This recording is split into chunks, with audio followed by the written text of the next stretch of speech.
ભારત અને ચીન વચ્ચે ચાલી રહેલા વિવાદ પર સીડીએસ જનરલ અનિલ ચૌહાણે કહ્યું કે દેશ માટે સૌથી મોટો ખતરો ચીનની સરહદ પર છે।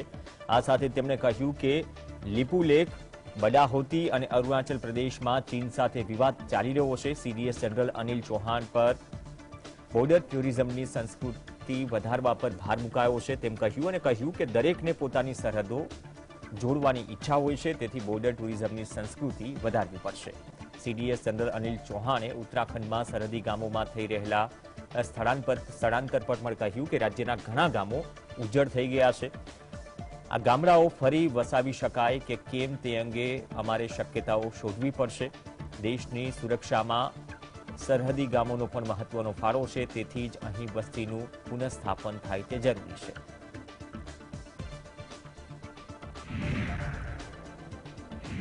संरक्षण मंत्री राजनाथ सिंहे तवांग में चीन द्वारा अतिक्रमणना प्रयासों सामे भारतीय सेनानी कार्यवाहीनी प्रशंसा करी।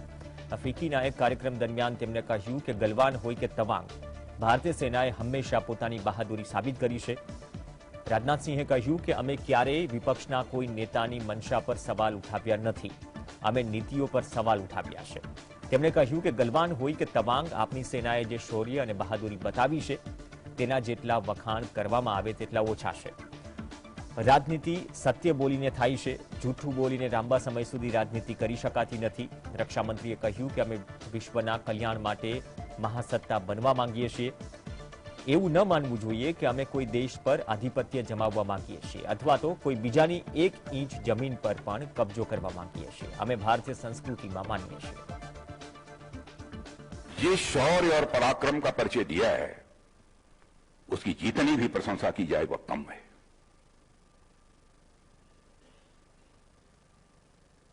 मैं बहुत ही विनम्रतापूर्वक निवेदन करता हूं कि हमने भी कभी किसी अपोजिशन के लीडर के इंटेंशन पर कभी क्वेश्चन मार्क नहीं लगाया है। पॉलिसीज को लेकर हमने डिबेट किया है।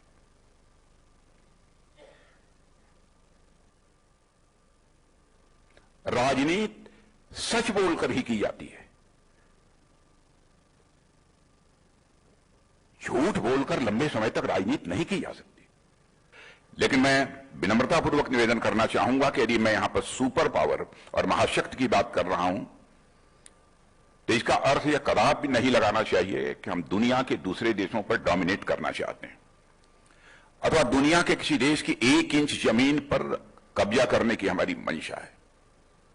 यदि हम सुपर पावर बनना चाहते हैं, विश्व की महाशक्ति बनना चाहते हैं, तो विश्व कल्याण के लिए। आ तरफ भाजपा अध्यक्ष जेपी नड्डाए कांग्रेसना राहुल गांधीनी टीका करी। नड्डाए कह्युं के तेनी गमे तेटली निंदा करवामां आवे ते ओછી છે। भारतीय सेनाए बहादुरीनुं प्रतीक छे। अमे जाणीए छीए के चीननी कम्युनिस्ट पार्टीए कांग्रेस पार्टी साथे एमओयू पर हस्ताक्षर कर्या हता। તેમણે राहुल गांधी पर सेनानुं मनोबळ तोड़વાનો आक्षेप कर्यो। જ્યારે उत्तर प्रदेशना सीएम योगी आदित्यनाथे કહ્યું કે અમે ઈચ્છીએ છીએ કે કોંગ્રેસ અને રાहुल गांधी देशना सैनिक અને લોકોની माफी मांगे और तेमने देश ने वारंवार मुश्केली में मूकवाना तेमना कार्योथी दूर रहवुं जोईए। राहुल गांधीनुं निवेदन अपमानजनक छे, राष्ट्र विरोधी तत्वों ने प्रेरणा आपे छे। सच में भारत की सेना का मनोबल तोड़ने का काम करती है और इसकी जितनी भी भर्त्सना की जाए, जितनी भी निंदा की जाए वह कम है। भारत की सेना अद्भुत शौर्य और पराक्रम की प्रतीक है। जब जब देश पर संकट आया है, भारत की सेना मुस्तैदी के साथ देश की सेवा और रक्षा में लगी रही। पूर्व अध्यक्ष राहुल गांधी का बयान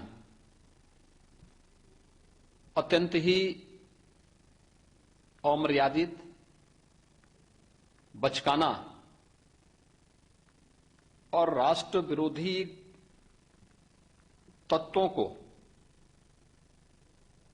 प्रेरित करने वाला अंतर्राष्ट्रीय स्तर पर भारत और भारत की बहादुर सेना को अपमानित करने वाला है।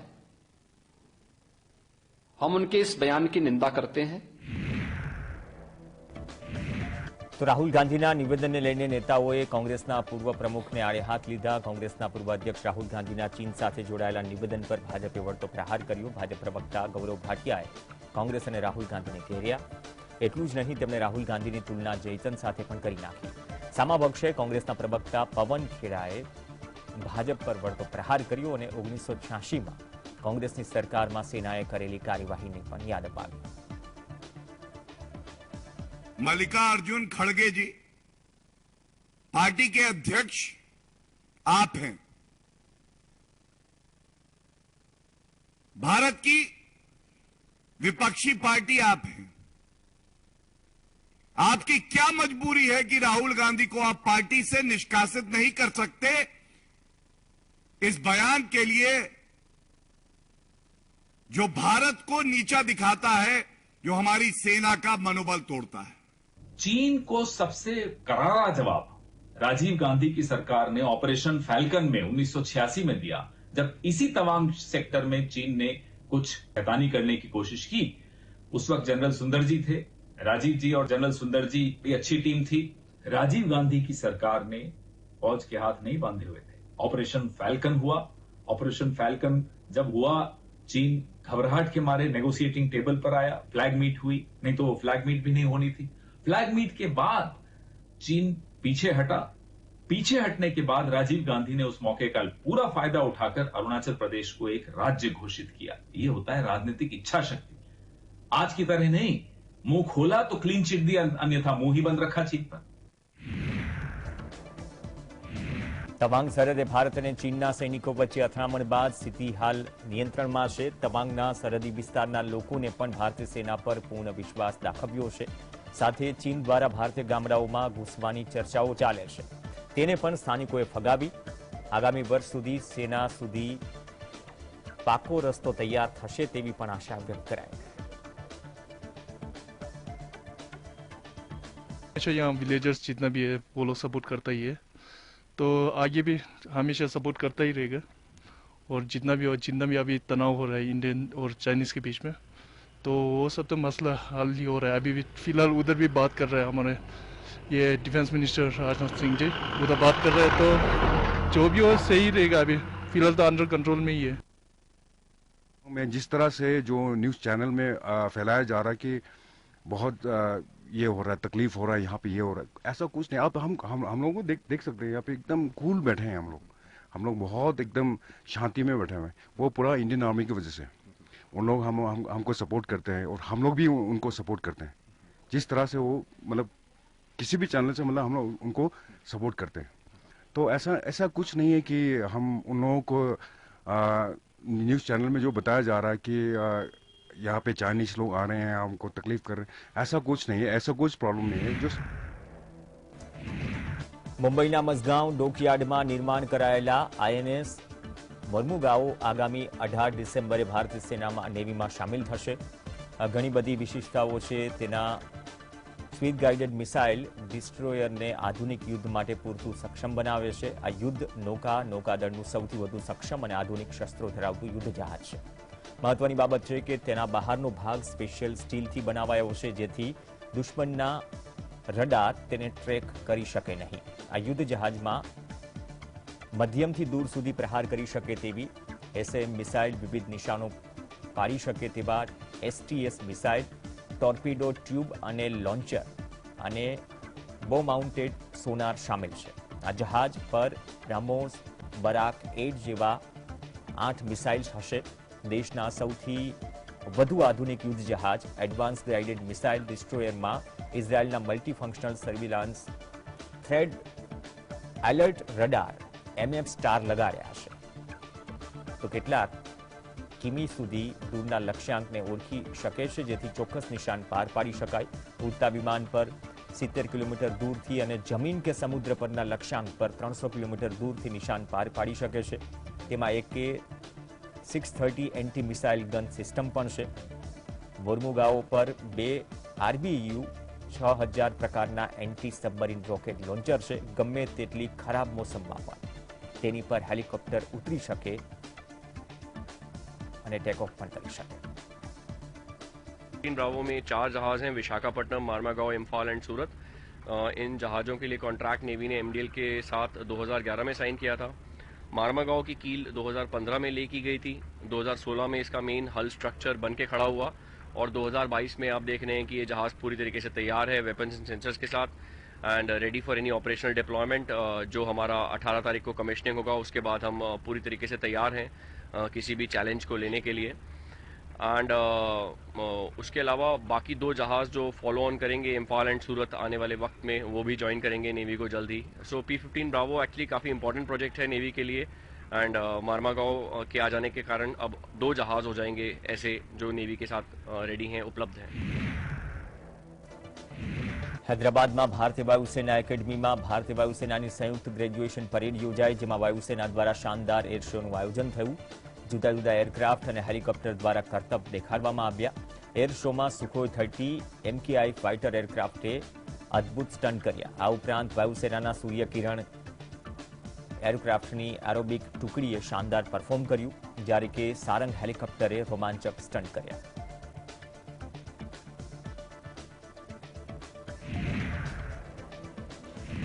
કોલકાતામાં શનિવારે પશ્ચિમ બંગાળના મુખ્યમંત્રી મમતા બેનર્જી અને બીએસએફ અધિકારીઓની વચ્ચે ઉગ્ર શાબ્દિક ઘર્ષણ થયું। રિપોર્ટ મુજબ આ દરમિયાન ગૃહમંત્રી અમિત શાહ પણ હાજર હતા। ઘટના હાવડામાં ઈસ્ટર્ન ઝોનલ હાઉસિંગની બેઠક દરમિયાન બની। મમતા બીએસએફને બોર્ડરની 50 કિલોમીટર અંદર સુધી કાર્યવાહીનો અધિકાર આપવાથી નારાજ છે। મમતાનું કહેવું છે કે આ નિર્ણયથી સામાન્ય લોકોને પરેશાની થઈ રહી છે। કેન્દ્ર સરકારે નવા કાયદા અંતર્ગત બીએસએફને ઇન્ટરનેશનલ બોર્ડરથી 50 કિલોમીટરની અંદર સુધીના વિસ્તારમાં કાર્યવાહીનો અધિકાર આપ્યો છે। તેના માટે મેજિસ્ટ્રેટનો આદેશ અથવા વોરંટની જરૂરિયાત નહીં રહે। આ પહેલા બીએસએફ બોર્ડરની અંદરના વિસ્તારમાં માત્ર 15 કિલોમીટર સુધી જ કાર્યવાહી કરી શકતું હતું। મહારાષ્ટ્રમાં મહાપુરુષોના અપમાનને લઈને શિંદે સરકાર અને રાજ્યપાલ સામે મહાવિકાસ અઘાડીએ હલ્લાબોલ શરૂ કર્યો। આ પ્રદેશના અને પ્રદર્શનમાં પૂર્વ મુખ્યમંત્રી ઉદ્ધવ ઠાકરે તથા એનસીપીના અજીત પવાર પણ સામેલ થયા। મહારાષ્ટ્રના રાજ્યપાલ ભગતસિંહ કોશિયારીએ છત્રપતિ શિવાજી મહારાજ પર નિવેદન આપતા જ વિરોધ શરૂ થઈ ગયો। મહાવિકાસ અઘાડીએ રાજ્યની શિંદે સરકાર અને રાજ્યપાલ કોશિયારીના વિરોધમાં મહામોરચો કાઢ્યો, જેમાં વિપક્ષના સેંકડો કાર્યકર્તાઓ જોડાયા। પોતપોતાના રાજકીય પક્ષોના ઝંડા અને બેનર સાથે આ કાર્યકર્તાઓ મોરચામાં સામેલ થયા। ઠાકરેએ કહ્યું કે સંયુક્ત મહારાષ્ટ્રના આંદોલન બાદ આ સૌથી મોટો મોરચો છે। આ રેલી જ જણાવે છે કે તમામ વિપક્ષો મહારાષ્ટ્રના ગૌરવની રક્ષા માટે એક સાથે આવ્યા છે। આ મોરચામાં મહાવિકાસ અઘાડીના ઘટક દળ એવા એનસીપી, કોંગ્રેસ, ઉદ્ધવ જૂથની આગેવાનીવાળી શિવસેના, આ ઉપરાંત સમાજવાદી પાર્ટી, शेतकारी कामदार पार्टी, सीपीआई, सीपीआईएम, दीपक निकालजेनी, आरपीआई जेवा पक्षों पण जोड़ाया। आ महामोर्चानी खास बात ए छे के शिंदे फडणवीस सरकार बन्या पछी पहलीवार महाविकास अघाड़ी द्वारा संयुक्त ताकत प्रदर्शन करवामां आव्युं।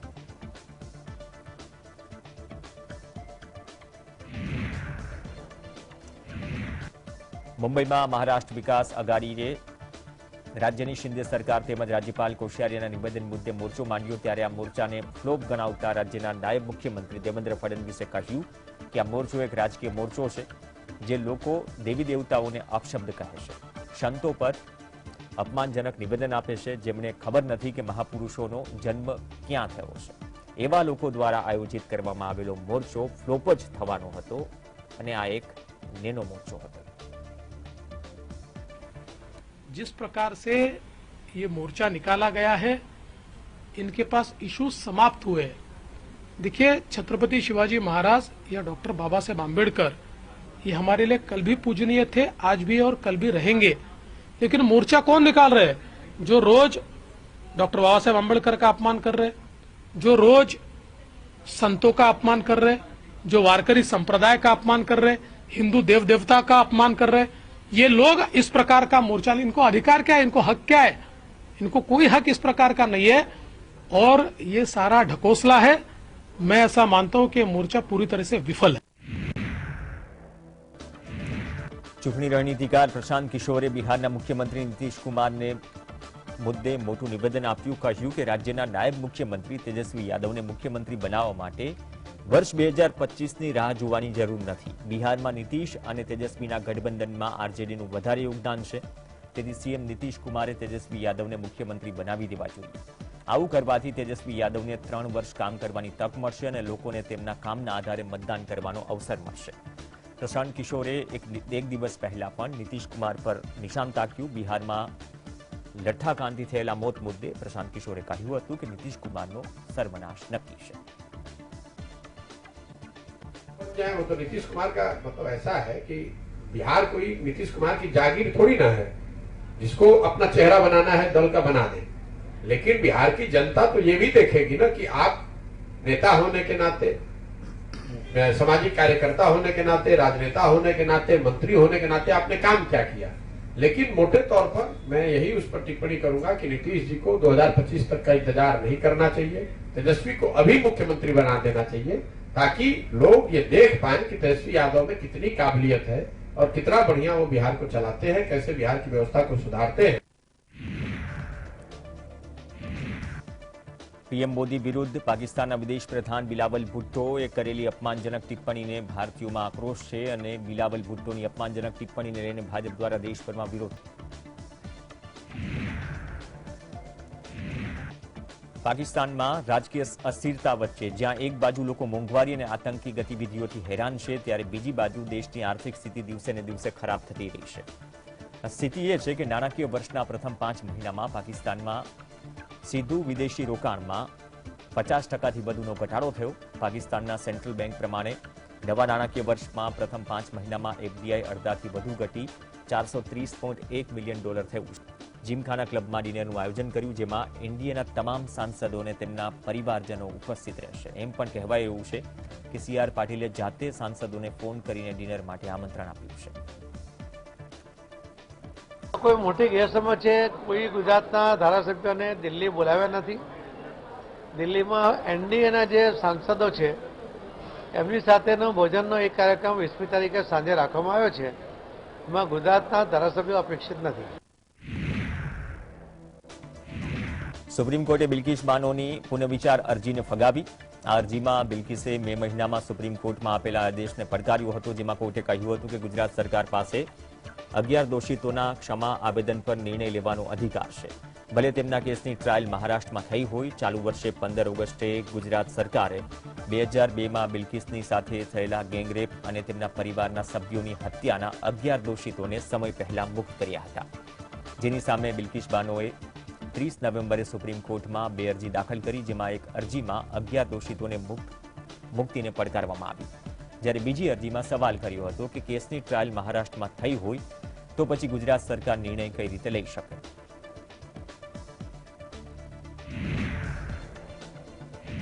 નાણામંત્રી નિર્મલા સીતારમણની અધ્યક્ષતામાં શનિવારે યોજાયેલી જીએસટી કાઉન્સિલની બેઠકમાં કેટલાક મહત્વના મુદ્દા પર ચર્ચા થઈ.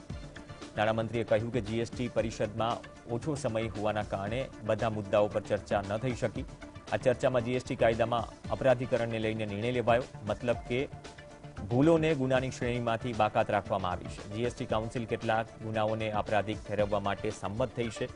તે જીએસટી કાયદા હેઠળ કોઈપણ કેસમાં કાર્યવાહી શરૂ કરવાની મર્યાદા બમણી કરીને 2 કરોડ રૂપિયા કરવામાં આવી અને સંમત થયા.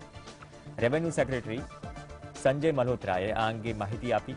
જીએસટી કાઉન્સિલની બેઠક બાદ મહેસૂલ સચિવે કહ્યું કે કઠોળની ભૂકી પર ટેક્સનો દર 5%થી ઘટાડીને 0 કરવામાં આવ્યો. જીએસટી કાઉન્સિલની 48મી બેઠકમાં 15 એજન્ડા હતા, તેમાંથી માત્ર 8 એજન્ડા પર ચર્ચા વિચારણા થઈ. Of offences have been recommended to be decriminalized. They pertain to obstruction or preventing any officer in discharge of his duties, deliberate tampering of material evidence, failure to supply the information. Moreover, the threshold limit of tax amount for launching prosecution in any criminal offence defined under the GST laws, the limit has been increased from 1 crore to 2 crore for all offences other than those involving fake